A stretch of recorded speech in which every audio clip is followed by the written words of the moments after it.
हर जगह हाहाकार मचा हुआ है, द सेकेंड वेव का हाहाकार, यानी कि फ्लू बोले, इन्फ्लुएंजा लाइक इलनेस बोले या कोविड-19 बोले। मतलब सिर्फ इतना है कि सिम्टम को ठीक करना है। सिम्टम क्या क्या हो सकते हैं? हेडेक हो सकता है, बॉडी एक हो सकता है, टेम्परेचर हो सकता है, खांसी जुकाम बुखार जो हर साल होता ही है। तो ऐसे में आप देख रहे हैं कि हॉस्पिटल की बेड की कमी, हर एक को चाहिए आईसीयू बेड। तो बेड तो आपके घर में है ही, आप अपने घर के बेड को ही आईसीयू बेड बना सकते हैं। आपको जरूरत नहीं है आइसोलेशन की, आपको जरूरत है कंपैशन की। आपको जरूरत नहीं है इंटेंसिव केयर यूनिट की, आपको जरूरत है आई केयर फॉर यू की। मतलब एक ऐसा बेड जो वही सारा काम करे जो आप उम्मीद करते हैं कि हॉस्पिटल का बेड काम करेगा, बल्कि उससे बेहतर काम करे, और वो भी सिर्फ ₹1200 में। तो बात कर लेते हैं स्टेप बाय स्टेप कैसे आप अपने घर के बेड को ICU, I care for you bed बना सकते हैं, ताकि कुछ इस तरह के सिम्टम आए किसी को तो आप हड़बड़ी ना करें, आप पैनिक ना करें, आप अपने काम पे लगें कंपैशन के साथ, और 3-4 दिन में या हफ्ते भर में इस स्थिति से बाहर निकल जाएं, यानी कि फ्लू की स्थिति से या आईएलआई की स्थिति से या इन्फ्लुएंजा लाइक इलनेस की स्थिति से या कोविड-19। ये सारे जो चीजें हैं ये एक ही जैसी चीजें हैं, बिल्कुल एक ही हैं, बल्कि बस इसके नाम अलग अलग हैं। तो करना क्या है, दो ही इंपॉर्टेंट बातें हैं जब भी किसी को फ्लू होता है या इन्फ्लुएंजा लाइक इलनेस होता है। एक तो है टेम्परेचर मैनेजमेंट और दूसरा है ब्रीदिंग मैनेजमेंट। ब्रीदिंग की डिफिकल्टी हो सकती है या टेम्परेचर की। तो बस अगर आपने ये दोनों चीज मैनेज किया प्लस न्यूट्रिशनल डेफिशिएंसी को पूरा किया तो इंसान ठीक हो सकता है, हर बार ठीक हो सकता है, बड़े आराम से ठीक हो सकता है। तो सबसे पहले हम बात करते हैं ब्रीदिंग डिफिकल्टी अगर हुआ तो कैसे मैनेज करेंगे। यहां पे एक बात समझिए कि जैसी कोई ब्रीदिंग डिफिकल्टी होगी कैसे पता चलेगा? पता चलने का सबसे अच्छा तरीका कि वो पेशेंट खुद बताएगा।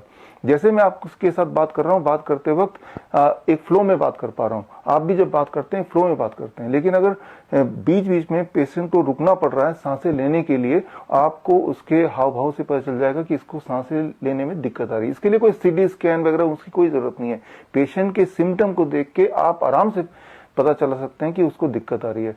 ऐसे में सबसे इंपॉर्टेंट बात, जैसे ही ऐसा कुछ होगा तो आपको समझ आना चाहिए कि पेशेंट को ऑक्सीजन की जरूरत है। तो ऑक्सीजन की जरूरत घर में कैसे पूरी करें? ऑक्सीजन की जरूरत, वेंटिलेटर की जरूरत या फिर रेमडेसिविर जैसी दवाइयों की जरूरत घर पे कैसे पूरी करें बड़े आराम से?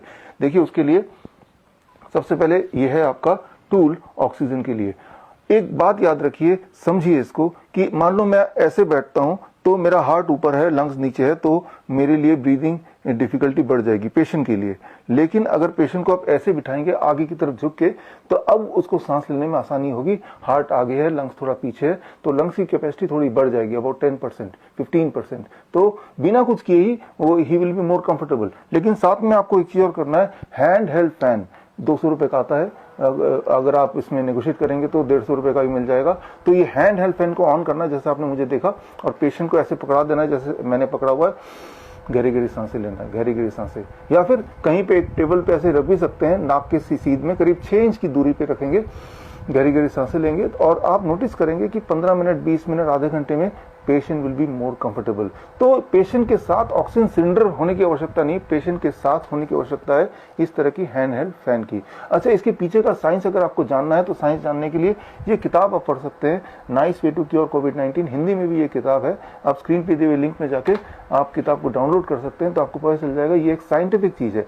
देखिए, एक बात समझने की कोशिश कीजिए कि आपको एयर की जरूरत है और आपका लंग्स एयर पूरी तरह से सक नहीं कर पा रहा। आपको ऑक्सीजन की जरूरत नहीं है, आपको एयर की जरूरत है। उस एयर में ऑक्सीजन भी है, तो वो ऑक्सीजन इस एनवायरमेंट में है। और ऐसे में ये पोस्चर प्लस ये fan, these two things play a very vital role, very vital role. तो आप देखेंगे कि 95% जो पेशेंट है वो इतने में ही वो कंफर्टेबल हो जाएंगे, और जब भी डिस्कम्फर्ट होता है उनको पता चल जाएगा कि उनको क्या करना है। So this is for 95 of the patients. लेकिन 5% पेशेंट ऐसे होंगे, खासतौर वो पेशेंट जिनको कोई ना कोई कोमॉर्बिड कंडीशन भी होंगे, जो बूढ़े होंगे, जिनको जो बोलेंगे कि भाई इससे भी आराम नहीं मिल रहा है, यानी कि अब उन पेशेंट को वेंटिलेटर की जरूरत है। मैकेनिकल वेंटिलेटर नहीं, prone ventilation. Prone ventilation, prone ventilation एक ऐसा टेक्निक है जिस टेक्निक से पिछले सीजन हमने हजारों पेशेंट को ठीक किए। बड़ा सिंपल टेक्निक है। देखिए, जब मैं ऐसे लेटता हूं तो मेरा हार्ट ऊपर है, लंग्स नीचे है, लंग्स की कैपेसिटी अबाउट 20% कम हो जाती है, और ऐसे में वो पेशेंट जिसको ऑलरेडी ब्रीदिंग प्रॉब्लम है वो उसके लिए और डिफिकल्टी होगी। आपने देखा भी होगा हॉस्पिटल के बाहर पेशेंट लाइन में लगे हैं, कोई लेटा हुआ है, तड़प रहा है, और वो किसी के या तो पिलो लगा के या किसी गोद में पेशेंट ऐसे लेटा हुआ है और वो तड़प रहा है, ऊपर से मास्क लगाया हुआ है, एक तो पहले ऑक्सीजन नहीं आ रही, ऊपर से मास्क लगा लिया, ऊपर से ऐसा लेटा हुआ है, उस वक्त उस पेशेंट को आपको लेटाना है प्रोन वेंटिलेशन पोजीशन पे, prone ventilation position, and that is very simple. उसमें आपने यहाँ पे एक पिलो रख दिया लाइक दिस, एक पिलो यहाँ लगा दिया लाइक दिस, एंड ये पिलो आपको सही, तो आपका जो बेड बन गया ventilator. This is the prone ventilation position जो आप मुझे देख रहे हैं, और ऐसे में हार्ट इज डाउन, लंग्स ऊपर है, तो अब जब पेशेंट सांस लेगा तो उसकी आप देखेंगे ऑक्सीमीटर लगा के कि उसकी धीरे धीरे ऑक्सीजन सैचुरेशन बढ़ जाएगा। ये प्रोन वेंटिलेशन में पेशेंट को तब रखना है जब उसकी ऑक्सीजन सैचुरेशन 88% से नीचे हो, नंबर 1, नंबर 2 ब्रीदिंग डिस्ट्रेस हो। तो ऑक्सीजन सैचुरेशन बार बार मेजर करने की आवश्यकता नहीं है। जब ब्रीदिंग डिस्ट्रेस होगा तो पहले फैन ये काम नहीं करता है तो ऑक्सीमीटर से ऑक्सीजन चेक करना है, और उसके बाद 88% से नीचे, now the prone ventilation required, now the prone ventilation is required. और ऐसे में आधे घंटे बाद, पौने घंटे बाद, 1 घंटे बाद आप ऑक्सीजन चेक कीजिए, and you will be shocked and surprise to see कि ऑक्सीजन लेवल बढ़ता जा रहा है at the rate of about 1 to 2% per hour. तो ऐसे जब लेटेंगे, खासतौर पे जो बूढ़े लोग हैं, तो बहुत देर लेट नहीं पाएंगे क्योंकि वो बूढ़े हैं और यहाँ पे रीढ़ की हड्डी में उनको दर्द हो जाएगा। तो क्या अलाउड है, for every 1 hour 15 minutes of break, 15 minute के लिए वो ब्रेक ले सकते हैं, और ब्रेक में वो टॉयलेट जा सकते हैं, या फिर वो खा पी सकते हैं, या फिर जस्ट अपने आप को कंफर्टेबल कर सकते हैं। तो आपको मैकेनिकल वेंटिलेशन की जरूरत नहीं है, आपको जरूरत है सिर्फ एक चीज की, that is called prone ventilation. Prone ventilation, prone ventilation का साइंस भी मैंने इस किताब में दे दिया है, वो आप पढ़ सकते हैं। तो मैं ये बोलना चाह रहा हूं कि मैनेजमेंट से 2 ही चीज की है, that is the breathing management जो मैंने आपको बताया। ये जो प्रोन वेंटिलेशन है, इसमें पेशेंट को लेटना है, लंबा लेटना है, मतलब for about 12 hours to 16 hours। जैसे भी लेटे हैं ऑक्सीजन सैचुरेशन नॉर्मल आ जाएगा, 90 से ऊपर आ जाएगा, और पेशेंट सोचेगा मैं तो ठीक हो गया। लेकिन जैसे ही वो बैठेगा, जैसे ही खड़ा होगा, एकदम से उसका ऑक्सीजन सैचुरेशन डिप करेगा। तो आपको ये ध्यान रखना है कि अब जब पेशेंट खड़ा होगा तो साथ में सपोर्ट की जरूरत पड़ सकती है। तो बल्कि पेशेंट को ये बोलना है कि भाई 16 घंटे तक आपको ऐसे लेटे रहना है। तो पेशेंट बोलेगा तो बड़ा मुश्किल है। याद कीजिए मैकेनिकल वेंटिलेटर में क्या होता है, लाखों रुपए खर्च करते हैं, उसके कंपैरिजन में ये तो सिर्फ लेटना ही तो है। तो आप 16 घंटे जब लेटेंगे, उसके बाद जब बैठेंगे या खड़े होंगे, तो आप एक्सपेक्ट कर सकते हैं कि अब ऑक्सीजन सैचुरेशन आपका डिप नहीं करेगा। So you need prone ventilation. तो ये तो हो गया ब्रीदिंग मैनेजमेंट। इससे ज्यादा और कुछ नहीं किसी भी पेशेंट को जरूरत पड़ सकती है। अब आता है टेम्परेचर मैनेजमेंट। एक इंपॉर्टेंट बात याद रखिए कि टेम्परेचर फीवर, जब टेम्परेचर बढ़ता है तो वो टेम्परेचर हमारा दुश्मन नहीं है।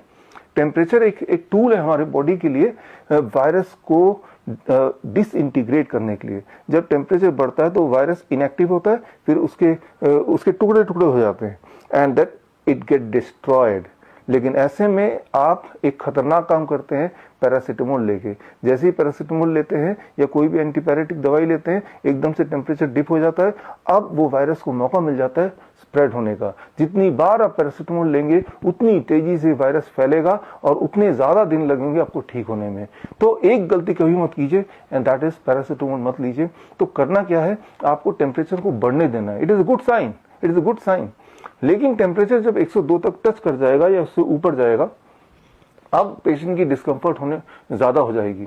तो ऐसे में आपको टेम्परेचर को मेंटेन रखना है 102 पे या 101 पे, लेकिन उससे आगे नहीं बढ़ने देना है।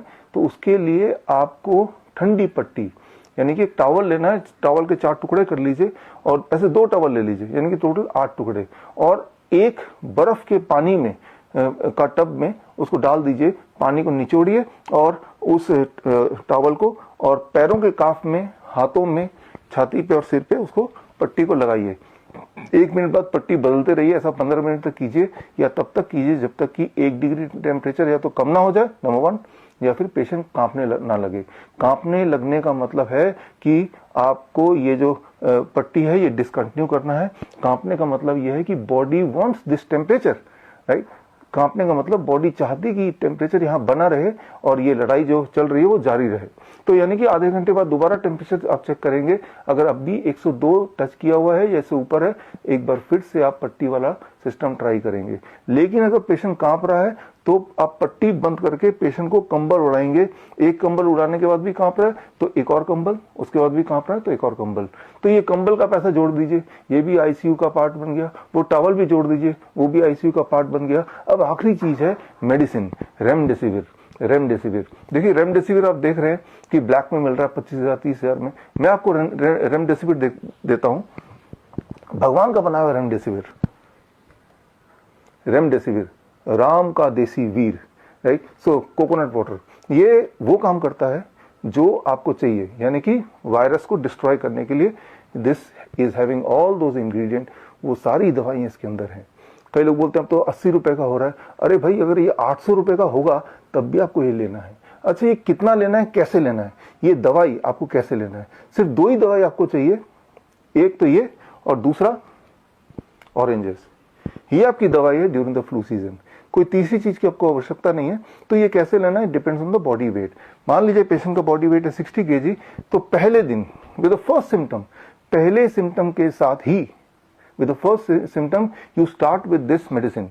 क्या करना है, बॉडी वेट डिवाइड बाय 10, तो यानी कि 60 kg का बंदा है तो 60 divide by 10 that become 6 glass नारियल पानी पूरे दिन भर में और 6 ग्लास ही सिट्रस फ्रूट जूस, मौसम्बी का जूस या संतरे का जूस या फिर पाइनएप्पल का जूस ताजा।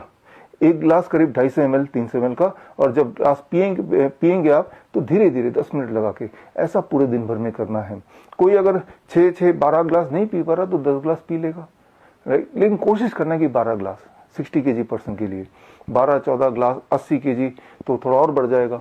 उससे ज्यादा अगर कोई मोटा है तो फिर वो 8 × 8 16 kg 16 ग्लास से ज्यादा की आवश्यकता नहीं पड़ती किसी को भी। तो याद रखिए जब आप coconut water and citrus fruit juice ले रहे हैं तो एक्चुअली आप अपने बॉडी को हाइड्रेट कर रहे हैं, बॉडी के मिनरल इंबैलेंस को दोबारा वापस होमियोस्टेसिस में ला रहे हैं। और बस यही चाहिए होता है आपकी बॉडी को, बाकी तो बॉडी ही लड़ता है फ्लू से। याद रखिए वायरस से लड़ने की कोई दवा अब तक बनी नहीं है। जितनी बार भी आप वायरस से ठीक हुए हैं वो आपकी इम्यूनिटी ने ठीक किया है। आप सिर्फ एक ही काम कर सकते हैं कि आप अपने बॉडी को सपोर्ट कर सकते हैं। और एक चीज और अभी आपको देखने को मिल रहा है कि काफी सारे लोग जिनकी टेम्परेचर तो डाउन हो जाता है लेकिन उनको खांसी चलती रहती है और लंबे समय तक चलती रहती है। तो सिर्फ एक चीज और जोड़ दीजिए, that is sunlight. Every day 10 to 15 minutes of sunlight जरूर बैठिए। ऐसा नहीं कि जब बीमार पड़ जाएंगे तब से, अभी से बैठिए 10 to 15 मिनट्स ऑफ सनलाइट। जब टेम्परेचर ज्यादा हो, बुखार हो तब नहीं बैठना है, उसके अलावा बैठना है। खास तौर पे खांसी नहीं जा रही है, ब्रीदिंग डिफिकल्टीज हैं तो बेस्ट है सनलाइट, जरूर बैठना है। देखिए ये सारी चीज वो है जो आप खरीद नहीं सकते, कोई इसको पैक नहीं कर सकता, इसीलिए कोई आपको बताता भी नहीं होगा। But do this is the only way to come out of it. अब डे 1 में with the first symptom of flu, जैसे ही पहला सिम्टम आएगा वो बॉडी एक हो सकता है, फीवरिश हो सकता है, फीवर हो सकता है, इस तरह के सिम्टम है। इंपॉर्टेंट ये नहीं कि आपको डायग्नोस करना है कि वो कोविड-19 है या H1N1 है या एडिनो वायरस है, वो इन्फ्लुएंजा वायरस है, वो डायग्नोस करने की कोई आवश्यकता नहीं है। आपको सिर्फ ये देखना है कि पहला सिम्टम आ गया तो डे 1 में मुझे 6 glass for the 60 kg person 6 glass नारियल पानी और 6 ग्लास सिट्रस फ्रूट जूस लेना है पूरे दिन और रेस्ट करना है अपने आईसीयू बेड में with the compassion from the family member. That's what is expected, right. That is the day 1। Day 2 में फॉर्मूला चेंज हो जाएगा क्योंकि डे 24 घंटे में एक चेंज आएगा कि टेम्परेचर एब्रप्टली ऊपर नहीं जाने लगेगा, वो 100 या 101 के बीच में कहीं रहेगा या उससे भी कम रहेगा। तो ऐसे में आपको फॉर्मूला बदलना है। डे 2 का फॉर्मूला है बॉडी वेट डिवाइड बाय 20। मान लो बॉडी वेट पेशेंट का 60 kg divide by 20, that become 3 glass नारियल पानी और 3 ग्लास ही सिट्रस फ्रूट जूस प्लस 300 ग्राम खीरा टमाटर। ये आपका डे 2 की दवाई है, मेडिसिन है। पूरे दिन भर में डिस्ट्रीब्यूट करते हुए उसको पीना है, इसके अलावा पानी पी सकते हैं। डे थर्ड में फॉर्मूला फिर बदल जाएगा, आपका बॉडी वेट डिवाइड बाय 30। मान लो 60 kg का आदमी है तो 2 ग्लास नारियल पानी 2 ग्लास सिट्रस फ्रूट जूस 12 बजे तक लेना है और लंच में वही 300 ग्राम खीरा टमाटर और डिनर तक most probably you will B okay. तो कुक्ड वेजिटेरियन फूड जो आप लेते आए हैं, रोटी सब्जी दाल चावल ट्रेडिशनल फूड जो भी है आपका वो लीजिए और अगले दिन काम पे चलिए। लेकिन अभी जो सीजन चल रहा है इन कंपैरिजन टू, अगर मैं देखूं जो पिछला सीजन था फ्लू का, हर साल फ्लू का सीजन आता है, सालों साल से आया है और हमने हर बार देखा कि 3 दिन के अंदर ये 3 स्टेप फ्लू डाइट जिसे मैंने बताया, it is called 3 step flu diet, 3 दिन के अंदर majority of the people they get okay. लेकिन अभी ये देखने को आ रहा है कि 70% लोग तो 3 दिन में ठीक हो रहे हैं, लेकिन 30% ऐसे हैं जो ठीक नहीं हो पा रहे। Probably they are also suffering from what we call as hypercapnia. Hypercapnia मतलब कि जो लोग लंबे समय तक सांसों को ऑब्स्ट्रक्ट करके रखते हैं, may be because the mask, आप जब ब्रीद इन कर रहे हैं तो आप क्या कर रहे हैं, अपने ही कार्बन डाइऑक्साइड को ले रहे हैं, और ऐसा जब समय तक, काफी लंबे समय तक करेंगे, that will create a condition in the body which is known as medically hypercapnia. तो हाइपरकैप्निया के जो सिम्टम्स हैं वो कोविड के सिम्टम या फ्लू के सिम्टम जैसे ही होते हैं, और इनको कितनी बार भी आप टेस्ट कराएंगे वो कोविड नेगेटिव भी आएंगे, आपने देखा भी होगा। तो ऐसे जो लोग हैं, ऐसे लोगों को 3 दिन में रिलीफ कई बार नहीं मिलता है, तो उन्हें क्या करना है, उन्हें ये जो 3 दिन वाला साइकिल है एक बार फिर से करना है। 2 cycle of 3 days flu diet, day 1, day 2, day 3, फिर डे 1, डे 2, डे 3। सो ये पूरा कुछ करेंगे और तो आप देखेंगे that you can be okay. हमने पिछले सीजन में 50,000 से अधिक पेशेंट्स को क्योर किया विद 0 मोर्टेलिटी एंड 0 मेडिसिन। तो अगर ये उन 50,000 पे काम कर रहा है तो आप पे भी काम करेगा। एक इंपॉर्टेंट बात इसके अलावा, आप में से वो लोग जिनको अब भी कॉन्फिडेंस नहीं, जो हमारा सपोर्ट चाहते हैं, तो स्क्रीन पे हेल्पलाइन नंबर दिया हुआ है, उस हेल्पलाइन, ये 24 घंटे का